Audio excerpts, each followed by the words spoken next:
এটি একটি নদীর দৃশ্য। ছোট ছোট ডিঙ্গি নৌকা নিয়ে এই কুল ও কুল পারাপারের জন্য অধীর আগ্রহে বসে আছে এইসব আমার ভাইরা।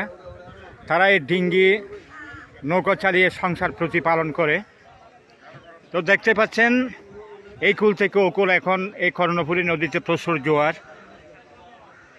এই নদীর পাড়ে আছে খাসফুল আর মাঝিরা, মাঝখানে ডিঙ্গি বাইতে বাইতে ভাওল গানের সুরে সুরে তাদের ওই খোঁজানের সুর তোলে জীবন সংগ্রামে।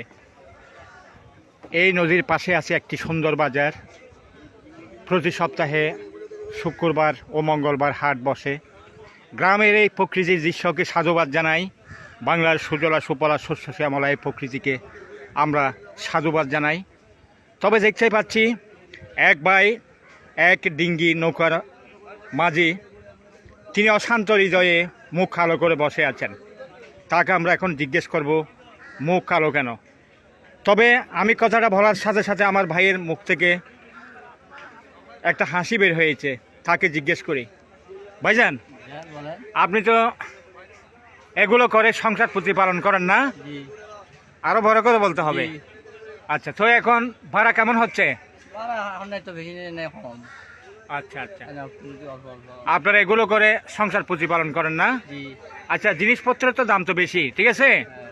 তবে কি মনে করেন, দেশের জিনিসপত্রের ঊর্ধ্বগতি, সব কিছুর দাম বেশি। আপনার দৃষ্টিতে এ বাংলাদেশে কোন জিনিসের দাম কম? মানুষের দাম কম। কি বললেন যে মানুষের দাম কম? সব জিনিসের দাম বেশি কিন্তু মানুষের দাম কম। হাইরে, এই নিষ্ঠুর দুনিয়া, নিষ্ঠুর পৃথিবী।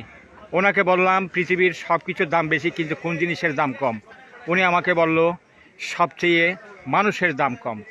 যাই হোক, দেখতে পাচ্ছেন অকুল থেকে প্যাসেঞ্জার নিয়ে, যাত্রী নিয়ে একটি ডিঙ্গি এখানে ভিড়তেছে। তো সবাই ভালো থাকবেন, সুস্থ থাকবেন। আমার এই পেজের পক্ষ থেকে সবাইকে আসসালামু আলাইকুম।